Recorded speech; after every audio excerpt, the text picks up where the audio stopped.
அன்பு நெஞ்சங்களே, இது உங்கள் டடாஸ். இனிய புதன்கிழமை நல் வாழ்த்துக்கள். உங்களுடைய கமெண்ட் எல்லாம் கிடைக்குது. அண்ட் ஒவ்வொரு கமெண்ட்டும்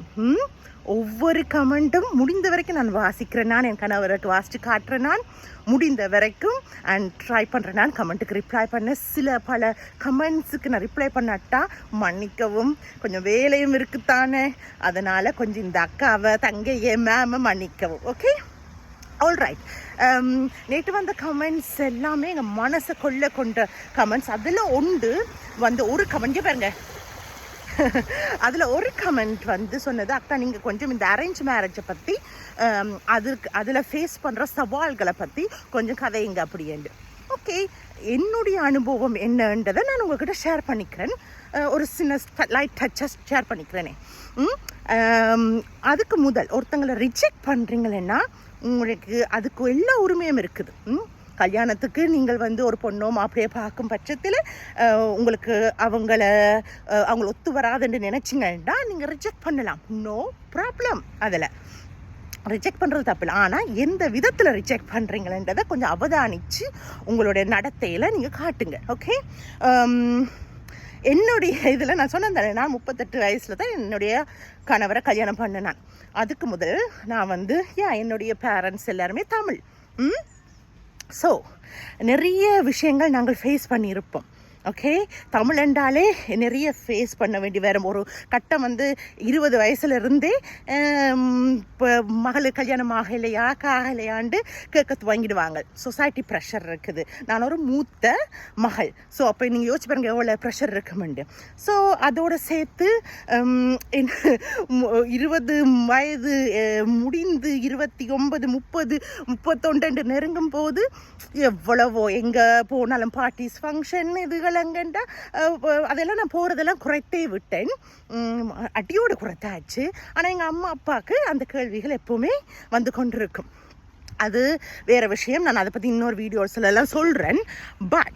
பட் என்னுடைய இது நான் ரொம்ப தெளிவாக இருந்தேன். நான் என்னென்ன மனசுக்கு பிடித்த ஒருத்தரை பார்க்குற வரைக்கும், என்னுடைய மனசு இன்ஸ்டிங் இவர் தான் என்று சொல்கிற வரைக்கும் இந்த கல்யாணம் என்ற அந்த உறவுக்குள்ளே போகவே கூடாதுன்று நான் முடிவு பண்ணேன். அது எத்தனை வயசு என்றாலும் இல்லையா, ஹாப்பியாக இருந்துட வேணுமெண்டு, நிம்மதியாக சிங்கிளாக. ஆனால் ஒரு தமிழ் பெண்ணாக சிங்கிளாக ஒரு குடும்பத்தில் அது மூத்த அக்காவாக இருக்கிறது எங்களுடைய சொசைட்டியில் லேசுப்பட்ட காரியமே கிடையாது.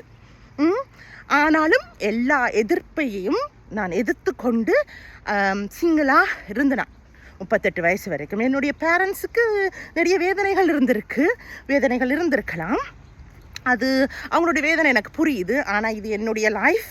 அண்ட் நான் அவசரப்பட்டு ஒரு தப்பான ஒருத்தரோட போய் என்னுடைய வாழ்க்கையை அழிக்க நான் விருப்பப்படவில்லை. எனக்கு கொஞ்சம் என் மேலேயே செல்ஃப் ரெஸ்பெக்ட் இருக்குது. அதனால் நான் சரி இந்த சொசைட்டியில் தான் நாங்கள் வாழ வேணும் என்றாலும் நாம் தனியாக கூட வாழலாம் என்று எனக்கு முதலிருந்து நான் அதை நினச்சி தான் நான் என்னையே மெருகேற்றிக்கிட்டேன். இது ஒரு கற்பனையாக மெருகேற்ற இல்லை. எனக்கு அந்த கான்ஃபிடென்ட்டை நானே மெருகேற்றிக்கிட்டேன். அண்ட் என்னுடைய தம்பி தங்கச்சியும் எனக்கு அந்த கான்ஃபிடென்ட்டையும் அந்த சப்போர்ட்டையும் தந்தாங்க. எனக்கு படிப்பை தந்தாங்க. என்னை உருவாக்கி விட்டதில் அவங்களுக்கு மிக பல பங்கு இருக்குது. அவங்கள் என்ன ஒரு தனி மனுஷியாக இந்த உலகத்தில் வாழ்கிறதுக்கு எல்லா விதத்துலையும் எனக்கு சப்போர்ட் பண்ணாங்க. அவங்க சொன்னது ஒரே ஒரு விஷயம், அக்கா நீங்கள் உங்களோட மனசுக்கு பிடிக்கிற நேரம் நீங்கள் கல்யாணம் பண்ணுங்க, இல்லை பண்ண முடியலாட்டா கூட எங்களால் புரிஞ்சிக்க முடியும். ஆனால் உங்களுக்கு ஒரு படிப்பும் ஒரு நல்ல வேலையும் கண்டிப்பாக இருக்க வேணும் இந்த உலகத்தில் ஒரு தனி மனுஷியாக வாழ்கிறதுக்குண்டு. ஸோ இந்த மீன் டைமில் நான் அப்படி முடிவெடுத்து நான் சரியான பார்க்காட்டா கல்யாணமே வேண்டாம் என்று ஒரு எண்ணத்தோடு நான் முடிவெடுத்து நான் வாழ்ந்துட்டு இருந்தேன். ஓகே, அதனால் எனக்கு அந்த ஏக்கம் இருக்கல, உண்மையிலே இருக்கல. சரியானவரை பார்க்கும் பட்சத்தில் ஏக்கம் இருக்கலாம். ஆனால் எனக்கு அது வரைக்கும் பார்க்காததால அந்த ஏக்கங்களும் இல்லை. எனக்கு அந்த தெளிவு இருந்தது, நல்லாவே தெளிவு இருந்தது. ஓகே, ஆனால் சில பேருக்கு அந்த ஏக்கங்கள் இருக்கும், அது தப்பு சொல்ல முடியாது. உலகத்துலேருந்து ஒரு வாழ்க்கை சைக்கிளில் இது ஒன்று தானே. எல்லாருமே தனிப்பட்ட மாதிரி தனியாகவே இருக்கணுமென்று அவங்களோட மனசு விரும்பாது. எனக்கு அந்த மனசு கடவுள் கொடுத்துருந்தவர். என்னுடைய வாழ்க்கையில் நான் திருப்தியாக இருந்தேன், ஒரு சிங்கிளாக இருந்தால் கூட. ஆனால் எல்லாருக்குமே அந்த மனசு இருக்கணுமென்ற அவசியம் இல்லை.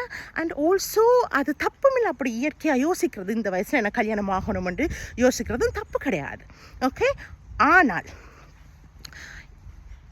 நான் என்ன சொல்ல வரேன்டா, அப்படி இருந்த தைரியமாக இருந்த எனக்கே பல எங்கள் அம்மாக்கள் இந்த வரன்கள் பார்க்குறாங்களேன்னு சொல்லி பார்க்கும்போது அவங்க திருப்பி சொல்லுவாங்க எனக்கு.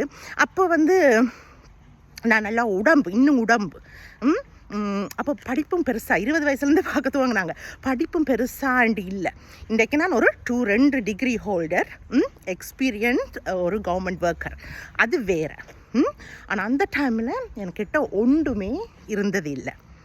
அந்த டைமில் எதுவுமே எனக்கு பெருசாக என்ன அடையாளப்படுத்திக்கிறதுக்கு இருக்கு, என்னுடைய மனசும் என்னுடைய குணமும், அவ்வளோதான். வேறு ஒன்றுமே என்னை அடையாளப்படுத்திக்கிறதுக்கு அங்கே இருக்கே இல்லை.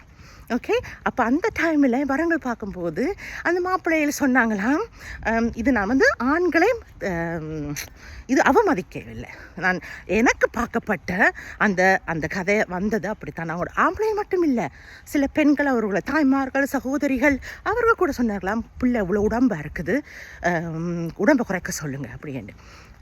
வேதனை. அடுத்தது உடம்பை குறைக்க சொல்லுங்க அண்டு படிப்பு என்ன படிக்கவே இல்லையே. நான் ஒன்று என்னுடைய வாழ்க்கையில் செய்து கொண்டு தான் இருந்தேன் நான். ஆனால் அதுலேயும் ஒரு இது என்ன உடம்புல தான் கூட என்ன இது இவ்வளோ பெரிய ஆளாக இருக்கிறா, என்ன இப்படி முகம் இப்படி இருக்குது, அப்படி என்று ஒரே அந்த மாதிரி கதைகள் தான் நிறைய கதைச்சு கொண்டு என்னை விமர்சித்தவ, என்ன செய்ய போகிறா வாழ்க்கையில் அப்படின்ட்டு. இது ஓகே, இது ஒரு வாழ்க்கை துணையாக வரப்போகிறவங்களுக்கு இது ஒரு முக்கியமான விஷயந்தான். ஆனால் இது என்ன தெரியாமலே என்னை பற்றி ஒன்றுமே இந்த பேசிக் விஷயங்களை மட்டுமே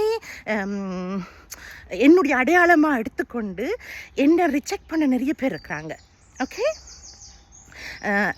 வேறு என்ன செய்கிறது, பேசிக் அடையாளமாக இது தானே இருக்குது, அப்படித்தானே நாங்கள் ஃபஸ்ட்டு இது பார்க்க முடியுமோன்னு நீங்கள் கேட்கலாம்.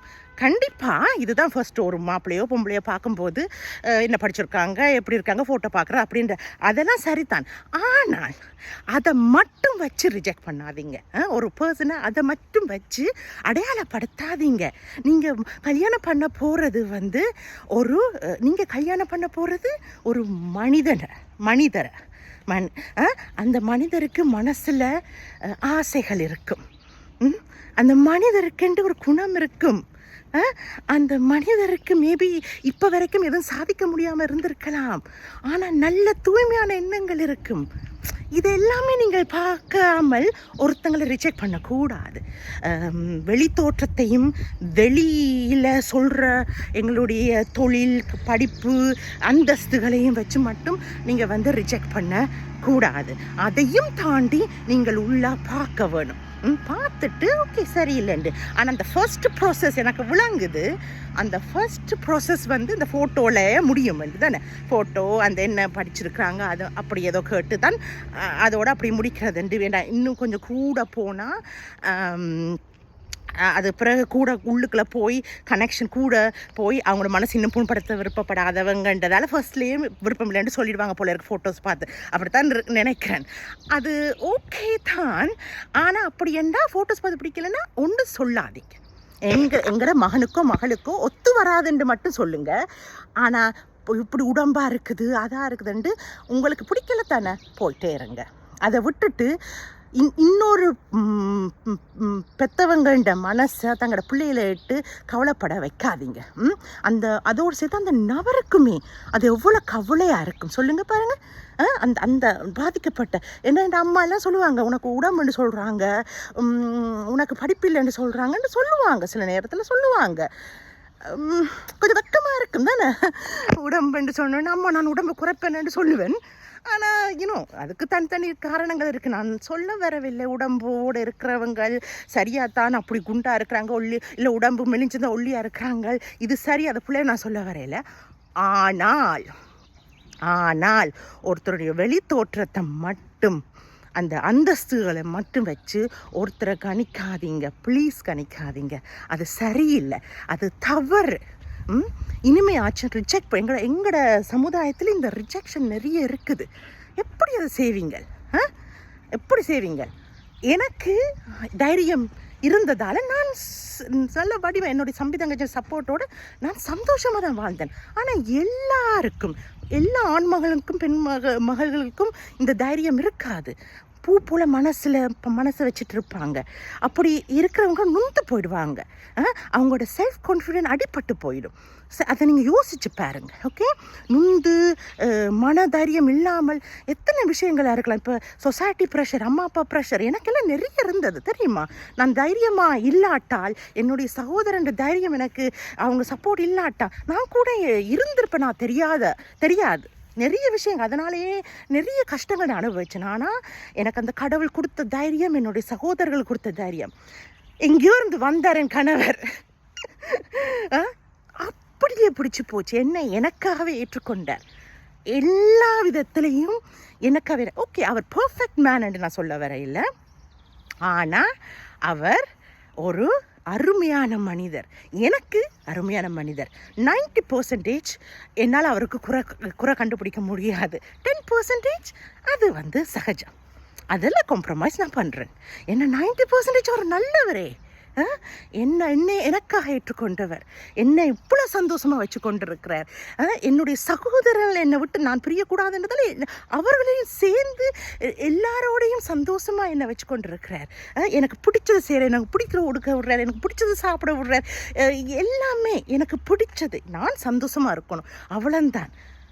இன்றைக்கு அவர் வந்ததால் என்னுடைய வாழ்க்கை அழகாயிட்டு. நீங்கள் எல்லாரும் சொல்கிறீங்களா அக்கா அழகாக இருக்கீங்கன்ட்டு. அதற்கு என்னுடைய சகோதரர்களும் என்னுடைய கணவரும் தான் காரணம். இவ்வளோ அழகாக உங்கள் கண்ணுக்கு நான் தெரிகிறதுக்கு. அதுக்கு இந்த அழகு, இதெல்லாமே முதல் யாருன்ற கண்ணுக்கும் தெரிய இல்லை. ஆனால் இன்றைக்கு இத்தனை பேர் என்ற கண்ணுக்கு நான் தெரியறது காரணம் என்னுடைய சகோதரர்களும் என்னுடைய ஹஸ்பண்டும். ஸோ சரியான ஒரு நபர் நம்முடைய வாழ்க்கையில் அமைந்தால் நபர்கள் நாமளும் மின்னலாம். ஓகே, க்ளோ பண்ணலாம், ஷைன் பண்ணலாம். நாமளும் ஒரு ஆள், அங்கீகரிக்கப்பட்ட ஆள் தான் என்று நமக்கும் தோணும்.